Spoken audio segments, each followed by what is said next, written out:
మళ్ళా ఆమె కాంటాక్ట్ చేస్తే ఆ బృందాలు ఇక్కడైతే ట్రేస్ కావట్లేదని చెప్తున్నారు. బట్ ఈ టోటల్ ఎపిసోడ్లో కీలకమైన అంశం ఏంటంటే వెంకటకృష్ణ, ప్రధానంగా పోలీస్ డిపార్ట్మెంట్లోని కీలక అధికారి ఒకరు, మరో సీనియర్ ఐఏఎస్ అధికారి, వీళ్ళిద్దరూ కూడా ఆయన ఎస్కేప్ కావటానికి అవసరమైన సాయం రెండు చేతులా చేస్తున్నారు అనేది కూడా పోలీసు బాసుల్లో ఉన్న మిగతా వాళ్ళందరికీ కూడా తెలిసిపోయింది.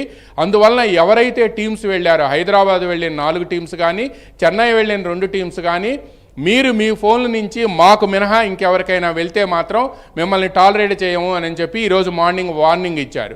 అదేవిధంగా వాళ్ళ దగ్గర వేరే మొబైల్స్ కూడా ఉండటానికి వీల్లేదు అని చెప్పి స్పష్టం చేశారు. అయితే వాళ్ళు నిజంగా దానికి కట్టుబడి ఉన్నారా లేదా అనేది మనకైతే తెలియదు కానీ, బట్ పోలీస్ బాసులకు మాత్రం ఇంటి దొంగల విషయం తెలిసింది అనేది మాత్రం స్పష్టంగా తెలిసిపోయింది. దీంతోనే ఆయన తప్పించుకు తిరుగుతున్నాడు అని చెప్తున్నారు. సీఎం వెళ్లే ముందు రోజు ఈవినింగ్ పిన్నెల్లి బ్రదర్స్ ఇద్దరూ కూడా ఇక్కడికి వచ్చి ఈవీఎం ధ్వంసం సంబంధించిన విజువల్ ఎలక్షన్ కమిషన్ దగ్గర ఉంది అని చెప్పారు. దీంతో పాటు తమను రక్షించాలి అని వేడుకోవడంతోనే ఆ సీనియర్ ఐపీఎస్ అధికారికి బాధ్యతలు అప్పగించారు అనేది కూడా సమాచారం బయట ప్రచారం జరుగుతుంది. ఇక మీరు ఇంతకుముందు మీ ఓపెనింగ్ రిమార్క్స్లో చెప్పారు, నసరావుపేటలో ఒక కంట్రోల్ రూమ్ ఉంది వెబ్కాస్టింగ్కి సంబంధించి. ఇక్కడ ఎలక్షన్ కమిషన్ సీఈఓ కార్యాలయంలో మరో కంట్రోల్ రూమ్ ఉంది.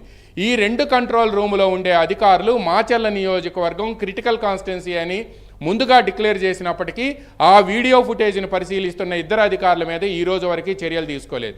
పైగా 13వ తేదీ మధ్యాహ్నం ఈ ఇన్సిడెంట్ జరిగితే 20వ తేదీ వరకు ఈ రోజు కూడా సీఈఓ మీనా మేము ఇవ్వలేదు ఈ ఫుటేజీ, దర్యాప్తులో ఎలా బయటకు వెళ్ళిందో మాకు తెలియదు అని అంటున్నారు. అసలు ఫుటేజ్ ఎలా బయటకు వెళ్ళిందో ఎంక్వైరీ చేస్తామంటున్నారు. జరిగిన సంఘటన గురించి పట్టించుకోవట్లేదు కానీ ఫుటేజ్ ఎలా బయటకు వెళ్ళిందో ఎంక్వైరీ చేయటం ఏంటనేది కూడా ఎవరికీ అర్థం కావటం లేదు.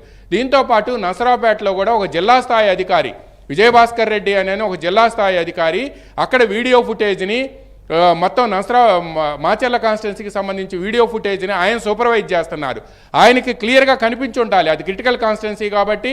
పైగా అక్కడ ఏదైతే విలేజ్ జరిగిందో పాల్వాయి గేటు, అక్కడ ఇన్సిడెంట్స్ జరుగుతున్నాయి, సిరీస్ ఆఫ్ ఇన్సిడెంట్స్ మార్నింగ్ నుంచి జరుగుతున్నాయి. ఆయన ఎందుకు గుర్తించలేదు?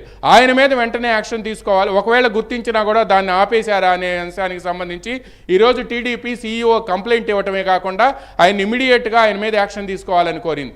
అంటే నసరావుపేట నుంచి, మాచర్ల నుంచి అండ్ సీఈఓ కార్యాలయంలో ఇదంతా తెలిసే తొక్కిపెట్టారు అనేది ప్రధానమైన అభియోగంగా విపక్షాల నుంచి ఉంది.